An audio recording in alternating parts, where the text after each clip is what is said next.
nakaraang hearing. Kaya't mag-umpisa tayo kay Secretary Remulla with a very simple question. Is the Constitution the supreme law over all other law? Simple lang po. Yes, ma'am. So it is also supreme over all other treaties. Yes, ma'am. Kapag nagkaroon ng conflict sa Konstitusyon at yung Rome Statute, alin ang maghahari? The Constitution prevails. Kapag may pag-iiba sa saligang batas at yung RA 9851, alin ang mangingibabaw? Ang saligang batas po. Parati ang saligang batas, di po ba? Maliwanag Yes, ho yun.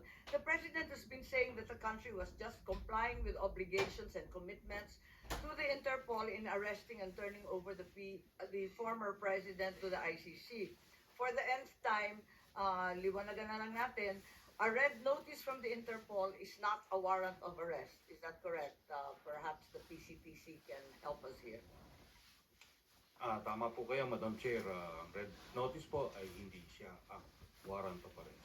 At ang pagka-alam ko, nung November 21, 2024, may nakita ako pero hindi ko na mahanap ngayon, biglang nawala sa ating website, sa DOJ website, isang legal opinion tungkol sa UAE na sinasaad na hindi maaring ang Pilipino ay hindi hayaan umuwi, no? Maliwanag po 'yun. Kaya nagtataka ako kung baka naman si Attorney Chan may kopya pa nun kasi ikaw raw yata yung author. November 21, ito tungkol sa UAE to. Walang kinalaman dito sa kay PRRD.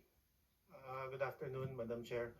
I do not recall having issued a specific opinion on that date, Your Honor. Would you recall number 50?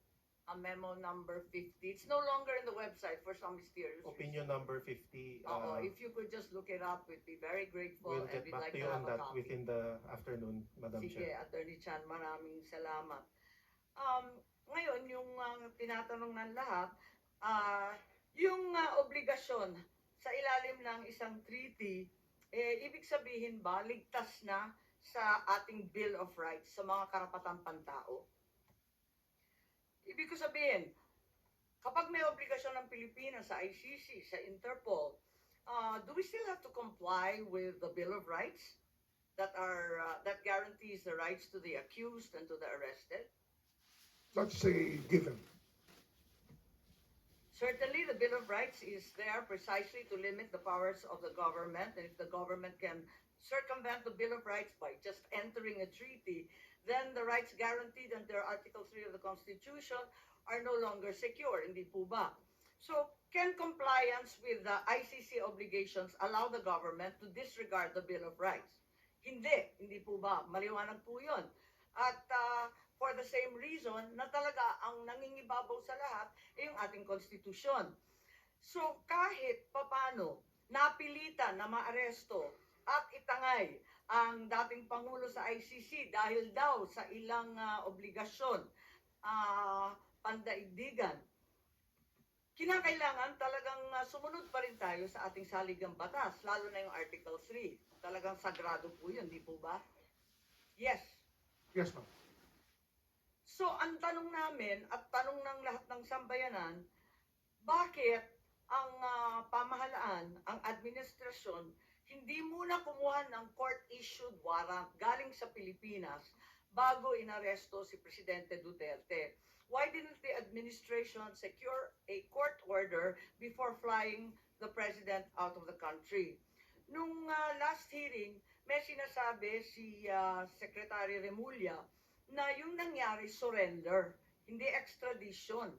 At hindi katulad ng extradition, sa surrender, hindi kinakailangan mag-issue ng warrant of arrest para damputin ang dating Pangulo. Tama po ba yun? Kasi yun ang sinabi nyo dati nung... Mga extradition kasi, hindi ho natin pwedeng gamitin dito sapagkat hindi tayo pwede mag-file na extradition dahil nasa atin po yung tao. Ang extradition po na sinasabi ng batas ay yung court o yung arresting state. yung state pala na may warrant ang mag-file na extradition sa Pilipinas. Kaya surrender lang po talaga ang option natin. Wala ho tayong ibang option. Kabisado ko po yan. Panahon pa ng tatay ko, yung extradition law natin, ako yata nag-type nung bata. Ang tanong dito, under surrender, there's no need for a Philippine court to issue a warrant. Ang sabi po ninyo, that's the stand of the government. Is that Opo, correct? iyon po yung aming stand. Does this not contravene the Bill of Rights that we've already agreed upon as being sacred and above all else, particularly the right of deprivation of liberty without due process, Yung due process the po right kasi, of liberty of abode? kasi ang due process po dito, yung sa issuing body, yung nag-issue po na warrant of arrest if they observe due process. Ang alam po natin, 7 taon pong inimbestigahan itong kasong to, nagbigay po ng notice to sa mga kinauukulan na maaari nilang kasuhan. At pinayagan sila sumagot. Alam ko po yan na binigyan sila ng notice, may mga tanong na binigay sa kanila, pinayagan po sila sumagot. Kung ayaw po nila sumagot, 7 It's taon our own ito lupa. sa ibang bansa, hindi 7 taon dito sa Pilipinas. opo, habang tayo po isaklaw ng ICC, Hindi pa rin saklaw yan sa ating batas. Hindi, Kasi ano ayon ho? sa ating batas, habang tayo po ay saklaw ng ICC, binigyan na po ng due process yung mga tao. Madam Chair. Yes, Can I interject? Senator De La Rosa, please. May I know from the good secretary, saan kayo nakakuha ng information na yan? Na yung mga Ganun ho kasi civilians ang binigyan ng tanong, pinapasagot yung mga akusado. Saan mo kayo nakakuha ng informasyon na yan? Tsaka sinusubukan po nilang kausapin. Yun po yung alam ko. I'm asking about yung sinabi mo kanina. Natural po yan, nakalakaran, kasi kahit anong korte po, ay binibigyan ng pagkakataon na sumagot ang tao sa mga paratang sa kanya. I was not, Senator Bato, nakalista ka. Binigyan ka ba ng pagkakataon ng nakaraang 7 taon na sumagot sa anumang aligasyon? meron nag-communicate sa opisina ko na gusto akong kausapin. So that's it. Yun lang. Siguro. hindi Kinausap ka niyo ba ho? process. Kasi kung kinausap niyo, marahil ay sinabi na sa inyo yung nais na sabihin. Bakit ko kausapin? Sinabi mo na nga na hindi niyo recognize yung jurisdiction ng ICC. Kayo mismo, from DOJ. Ilang bisis mo sinasabi noon, Madam Chair, na hindi na recognize. Ako pa, i-recognize ko na ako mismo ang kinakasuhan. Meron kayo na mo nga, kasi gobyerno na kayo. Kayo na nagsasabi na hindi nyo na-recognize. Bakit ako pa mag-recognize? meron po kasing residual powers ang ICC eh. Yung po Sabi yung ninyo, 1 taon lang yung residual power. Oho, So, pero parang yung 2019 to 2020 yung buong ano ho, bilang yung yun. buong panahon na dumaan mula 2011 hanggang 2018, ito po ay panahon na meron pong jurisdiction ng ICC sa ating bansa, sa ating mga citizen. Ngunit katapos nun, nawala na ho yung itong, hindi na ho natin maaring kilalanin sapagkat umatras po tayo sa pamagitan sa ICC nung inatras po ni President Duterte noong 2017 na naging effective lamang noong 2018. Madam Chair, if I may. Yes, Senator Bato. Siguro, Secretary Remulla, you're aware about the dalawang dissenting opinion na sinabi ng dalawang membro ng pre-trial chamber ng ICC na nagsasabi na yung jurisdiction, about temporal jurisdiction, ang magti-trigger lamang ng investigation is yung paghihingi ng pag-request ng permission ng prosecutor to the ICC.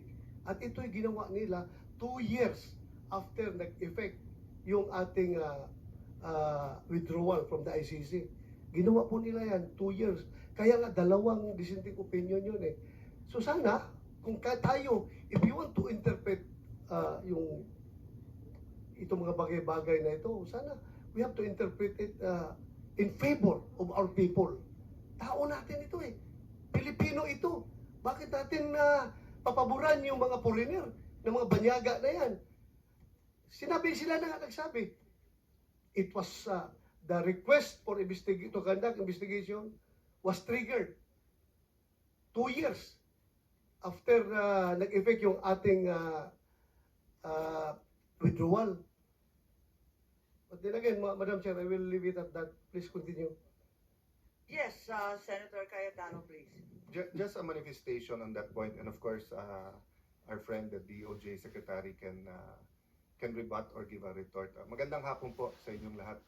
Justice Ascuna, thank you very much po for giving us time and being here today. Actually, isang main contention siguro yung residual power sa case sa Supreme Court, and as the Justice Secretary said, it's sub judice, and of course, everyone will be waiting for the decision of the Supreme Court. Ang point ko lang kasi, both sides, the pro-Duterte, anti-Duterte, want accountability. The pro-Duterte feels that the accountability is the drug lords, etc. And if President Duterte did something that amounts to a crime, pero ang accountability dapat dito sa Pilipinas at tamang proseso. So doon naman sa gustong i-hold, anti-Duterte gusto siyang i-hold accountable, siguro naman it's safe to assume that they also want yung tamang proseso. So the thing is, there was an actual Supreme Court case, the Pangilinan versus Cayetano, questioning, I think the Secretary of Foreign Affairs noon, kaya named, questioning nga yung kung kailangan ng Senate concurrence yung withdrawal ng natin from the Rome Statute, no, from yung ICC. Pero nakalagay din dun sa case na yon, let me paraphrase, that the Supreme Court can continue to review yung actions ng executive. So my problem with yung interpretation dun sa residual powers, kasi nga, di ba, sa 5 judge sa ICC, yung 2 nagsabing, wala kaming jurisdiction. Kasi nung sinimulan namin yan, tapos na dun sa residual na 1 year. But 3 judges, justices said na pwede. So my problem kasi is walang World Supreme Court eh. So there's only the ICC Court and the Appellate Court. Unlike kung dito natin final sa judiciary natin, then yung interpretation whether they still have jurisdiction or not would have been done under Philippine law. And President Duterte would have been able to present his case not only as to jurisdiction but as to whether or not there is probable cause. So I'll stop there, Madam Chair. And I think this is a point of disagreement, but I just like to manifest that, no, that we can argue back and forth whether or not may jurisdiction ng ICC, and the reality is nandun na si President Duterte. But for future cases, whether it's Senator Bato or others named, I gave 2 examples, no? If suddenly there's a witness from Marawi and they said that our troops killed children and women, and then nag-issue ng arrest ang ICC, or if the military suddenly uncovers a mass grave in any part of the country and says na nilibing yan during 2011 to 2015, I want to know whether the ICC can issue a warrant and then pwedeng idiretso na silang i-expel, i-deport, or whatever we call it. And I guess in the finality, Secretary, is that the Supreme Court will rule on that. No? But just to clarify matters, I want to put that on record. That's what I want clarified, Madam Chair. Thank you. Maraming salamat kay Senator Cayetano. Gusto ko lang ipaalala, and I think Executive Director Alcantara is here. In the diffusion notice, if we will recall, on the second page, napakaliwanag na nakalagay with a view to extradition. Walang binabanggit na surrender. With a view to extradition and assurances given that extradition will be sought. 2 beses inulit ng Interpol to. Extradition is explicit. Secretary Remulla, kung obligasyon natin, extradition, pati yung Interpol yan ang sabi. Sila ho ang magka-file ng extradition, hindi po tayo. Hindi ho namin option yon. Yung po option po nila yun. Hindi namin option yon. Kasi ang option lang po namin surrender lang. At sasagutin natin ang extradition kung sila po ay mag-file. Under the law po. Liwanagin natin, ang surrender option kapag foreign national. Ang liwaliwanag po niyan nandito sa ating batas, at hindi rin kayo naghintay ng request for extradition. Even though only 12 to 15 hours as measured by Wala pong particular reference yung 9851 sa foreigner. Ito po ay sa offender lang ho, sa accused. Yun lang po ang reference ng 9851. Makikita natin, kasi kinalkal na natin dito sa Senado, nanggaling rin sa Senado yan, na ang nakasaad sa Article 17, yung dulo, RA 9851, talagang maliwanag na surrender para sa foreign national. Ilang beses na rin pinaliwanag ni Attorney Medina yan sa first and second hearing na maliwanag na para sa foreign national yan. Kaya mukhang malabo ito. Sa interpretation po yun, hindi ho sa batas yun. Nasa transcript po, ang liwaliwanag, may amendment si Senator Subiri at the time, nakalista lahat ng bills pending, pare-pareho po ang referral sa foreign lang, hindi po pwede sa Pilipino. Hindi bale, tulad nga ng sinabi ni Senator Cayetano, we agree to disagree, hindi po pwede para sa amin, maliwanag. And I'd like to call on Justice Ascuna at this juncture. Reference has been made to RA 9851, yung Article 17 nga na sinasabi, na sa ngayon, hindi na yung Rome Statute kasi post-2019 na tayo, no? So, ang huling kataga, pursuant to the applicable extradition laws and treaties. It's very clear, it's the last sentence of Article 17. And in an interview, the former Supreme Court Justice Adolfo Ascuna opined that surrender must be made pursuant to an applicable treaty. And since the Philippines is no longer a party to the Rome Statute, what then is the applicable treaty? Wala nang treaty. Dahil ang ini-invoke nga yung Rome Statute, wala na ngayon. Siguro si Justice Ascuna mas mahusay yung paliwanag. Thank you very much, Madam Chair. Regarding the applicable provisions, the justification given by government for the surrender of former President Rodrigo Duterte to the ICC consists of two grounds. One is the warrant of arrest issued by the ICC and served through the protocol of the Interpol. The other is Section 17 of Republic Act 9851, which is the Philippine IHL law, and which provides that if a person is already being investigated for the crimes covered by this act, which includes crimes against the crimes for which President Duterte is being charged, is already being investigated by an international tribunal.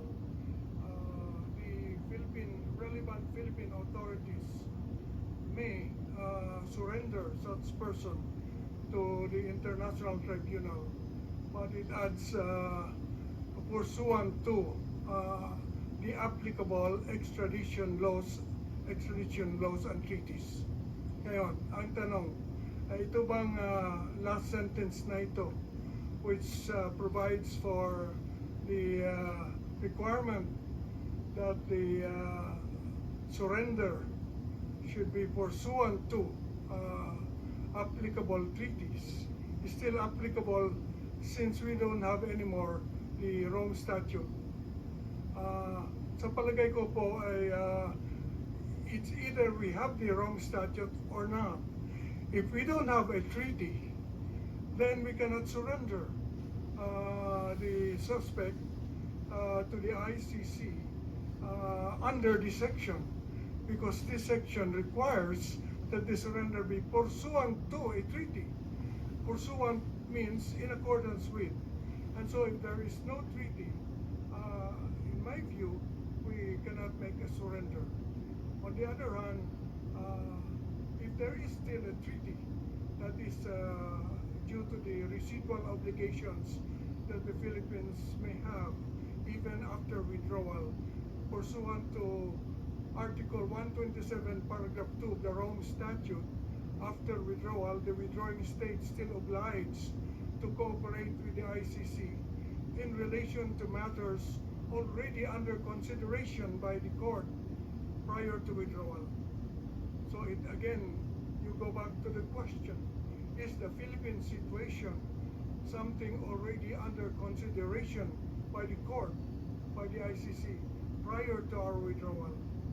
In my view, Madam Chair, the answer is yes, because as of February 8, 2018, prior to our withdrawal, Fatou Bensouda, the former ICC prosecutor, already said that the Philippine situation is under preliminary examination as of that date.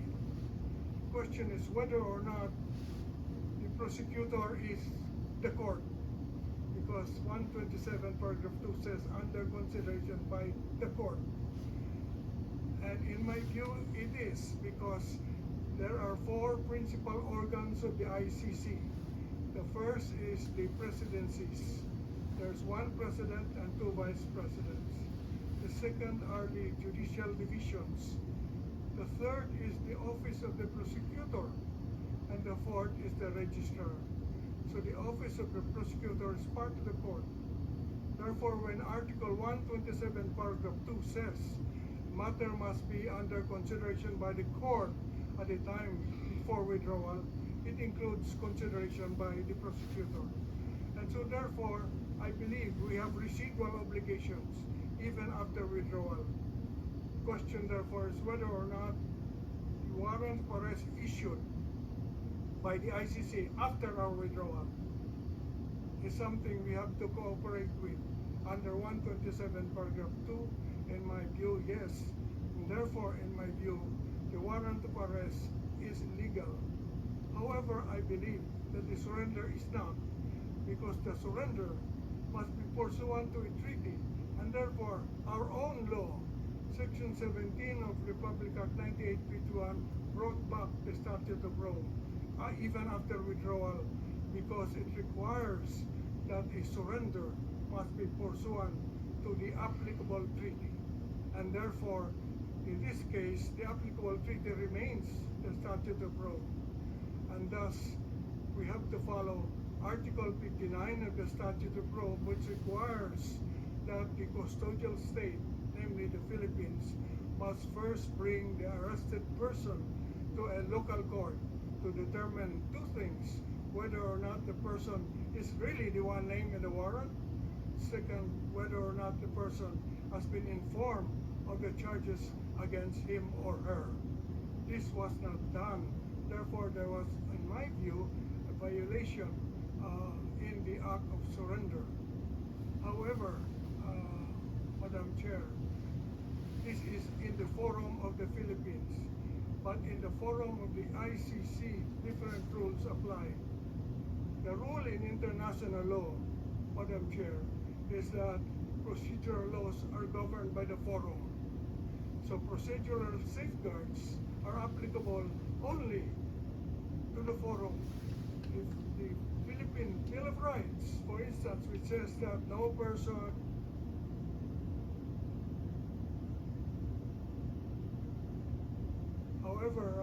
criminal proceedings before the ICC is governed by their own procedure. This is in accordance with private international law, that procedure is governed by Lex Fori, the law of the forum. And therefore, we go to the procedure in the ICC. In the ICC, I believe they follow what is called male coptus bene detentus, meaning that even if the arrest is illegal, the detention can be legal. It does not automatically mean that if the arrest was illegal, the person arrested must be released. They will balance, it's a balancing act. They will balance the illegality of the arrest with the need to prosecute someone for very serious offenses under international law. And in their view, the balance weighs in favor of prosecution. They will prosecute, notwithstanding the violation of the procedure in the arrest and in the surrender, I mean. Therefore, it depends on whether you're talking about Philippine Forum or the ICC. The ICC, I believe, will follow their own procedure. Whereas in the Philippines, as it is now pending in the Philippine Supreme Court, in my view, there is a violation and there will be consequences for that violation. Thank you, Madam Chair. Thank you very much, Justice Ascuna. As usual, we received a very exhaustive opinion, and I'm certain that we will be guided by the same. I think Senator Cayetano would like to respond. May I take advantage of the knowledge, wisdom, experience of Justice Ascuna, not only as a former Supreme Court justice, a recognized legal luminary, but as a member of the Constitutional Commission. Sir, can I take a step back? When the Constitutional Commission discussed the Bill of Rights, and in Section 2, the rights of the people to be secure in their persons, houses, papers, effects, against unreasonable searches and seizures of whatever nature and for any purpose shall be inviolable, and no search warrant or warrant arrest shall issue except upon 1. Probable cause, 2. Be determined personally by the judge after examination under oath of affirmation of the complainant and the witnesses he may produce, and particularly describing the place to be searched and the person or things to be seized.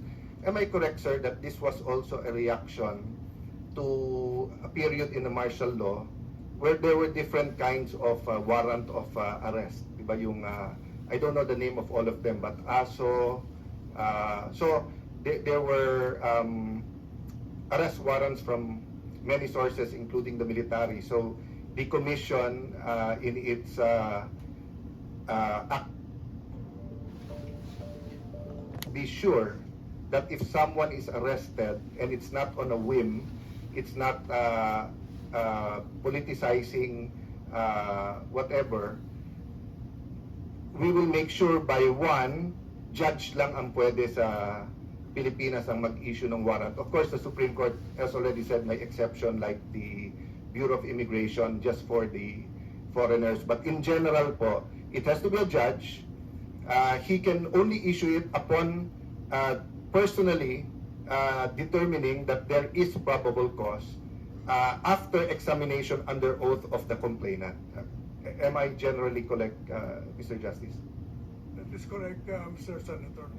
So that is why in our 14 treaties for extradition with other countries, pare-pareho yung procedure that after the DFA receives the request for extradition, pupunta muna to sa isa nating judge.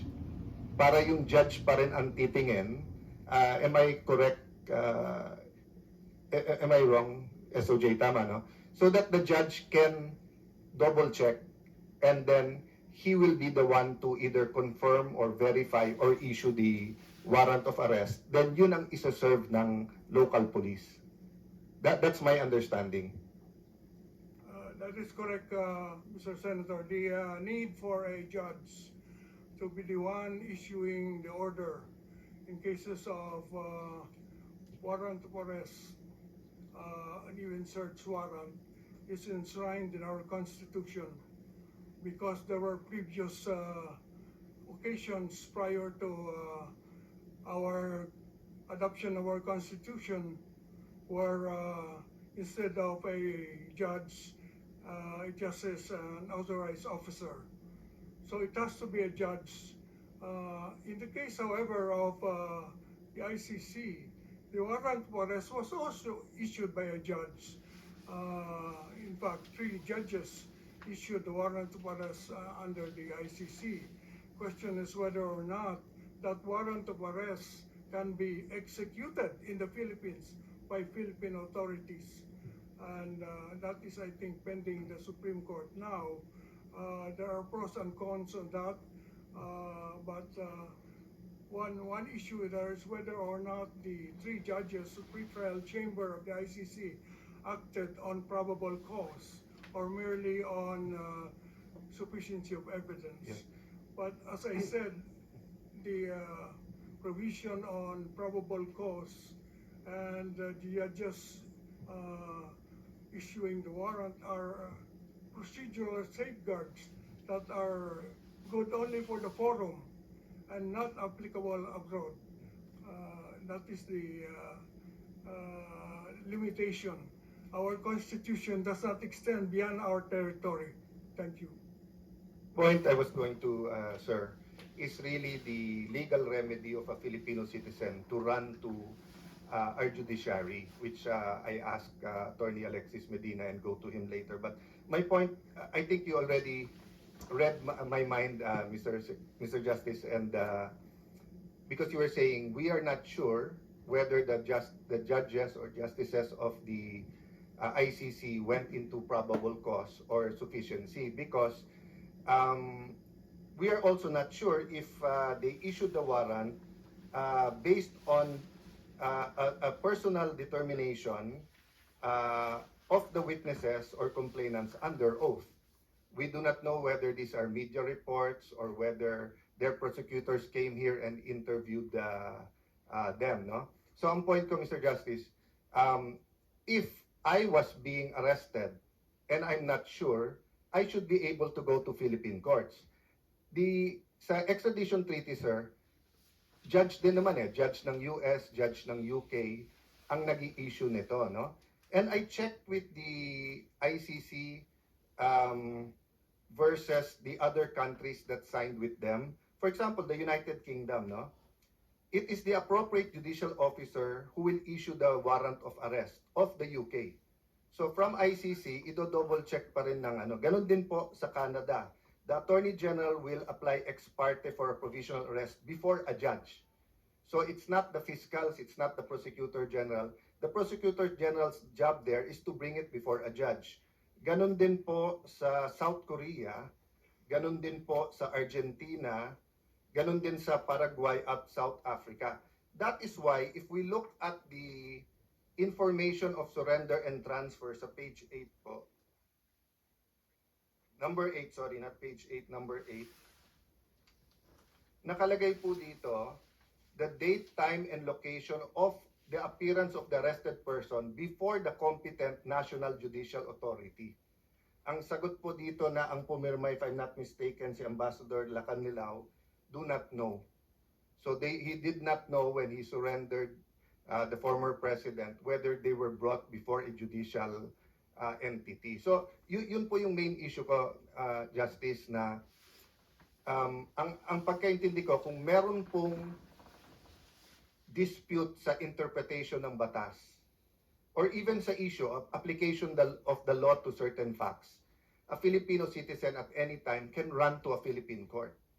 But in this case kasi, he was denied the opportunity to run before a Philippine court because he was put on a plane and sent there, no? So even assuming I agree with everything you said now and I see the legal basis naman nun sinasabi nyo, sa akin, that remains to be the question on my mind. Can we deny a Philippine citizen the opportunity to go before a Philippine court? According to General Torre, and he can rebut this later on, is that 8 or 12 hours is enough. Diba? But I think mas malaking issue yun kung ang court nag-issue ng TRO within 8 or 12 hours unless, the circumstance, I think at the time na the lawyers applied, hindi nga nila alam na isasakay sa aeroplano Diba? But I leave it there. Feel free to comment, Justice. Ang point ko lang po, I think the spirit and letter of the Constitution is clear. It has to be before a Philippine judge to determine this. No? In fact, Mr. Senator, the procedure in the ICC calls for bringing the person to a Philippine court first before surrendering the person to the ICC. So if you do not follow that, it can be argued that there is what they call abuse of process, and an abuse of process can be raised in the ICC itself. I think this is what will be considered in the September hearing scheduled by the pretrial chamber. Under the rules, objections to the legality or objections on abuse of process may be raised and resolved by the pretrial chamber, probably at the scheduled September hearing. So this this remains still open, even in the ICC. Question of the validity of the surrender in view of the non-observance of Article 59 of the Statute of Rome itself. And the other thing is whether or not such abuse of process is curable. And again, that is debatable. It seems to me that the initial hearing on March 14th done by the pretrial chamber was an attempt to cure the deficiency of the absence of Article 59 procedure, because the three judges of the pretrial chamber in that hearing simply did what a local court would have done. That is, determine that the person is the same person named in the warrant of arrest, and that the person was informed of the charges against him or her. And after that, they said session adjourned. So they merely supplied the defect that the absence of the custodial state's local court created. So it remains whether or not male captus bene detentus will be applied by the ICC. Thank you. Mr. Justice, yung dahilan kung bakit yun ang tanong ko, no? The reason for my questions is, I grew up dun sa naririnig mong sa presinto ka na lang magpaliwanag. And after the EDSA Revolution, eto sa bagong constitution, then the many laws we passed after addressed that Hindi pwedeng bigla ka na lang hulihin tapos sa presinto ka na lang magpaliwanag. Unfortunately, parang yun ang lumabas. Sa Hague ka na lang magpaliwanag. Even if there are defects here. But I just like to express my admiration, the way you explain very fatherly, whether it's in class, it's in the Supreme Court oral arguments, or here. Thank you for your calming voice during these confusing times. Thank you, Madam Chair. Huling hirit po, Justice, may binanggit kayo ng mga violations locally, and such violations would inevitably incur consequences. What possible violations are there to local law and our Constitution? The possible violation, Madam Chair, consists in the surrender without passing through the court, what we call extrajudicial rendition. That issue will have to be resolved by the Supreme Court, whether or not an extrajudicial rendition is valid in the Philippines in view of our Constitution. And the other issue is whether or not there is a comma that separates international tribunal from another country. In other words, whether or not the colatilia, subject or pursuant to the applicable extradition laws and treaties, refers only to extradition and does not refer to rendition because of comma. I look at the text of Republic Act 9851, Madam Chair. Section 17 does not have a single comma. It has two commas. And the two commas are parenthetical commas. They are not separating commas. They are parenthetical because they merely enclose the words, if any. So it says that the Philippine authorities may surrender the suspect to the International Tribunal, comma, if any, comma, or to another country pursuant to the applicable laws, extradition laws and treaties. So the commas really refer only to if any. It is not meant to separate the provision that requires a treaty from surrender to an international court, in my view. So it's not a single comma. Dalawang pong comma yan.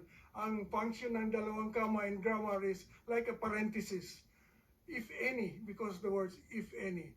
So to me, the violation is not doing the rendition pursuant to the applicable treaty. The applicable treaty is the Rome Statute. It is brought back into application by our own Section 17 if you do a rendition. So if you do a rendition, you have to follow the procedure for rendition in the Article 59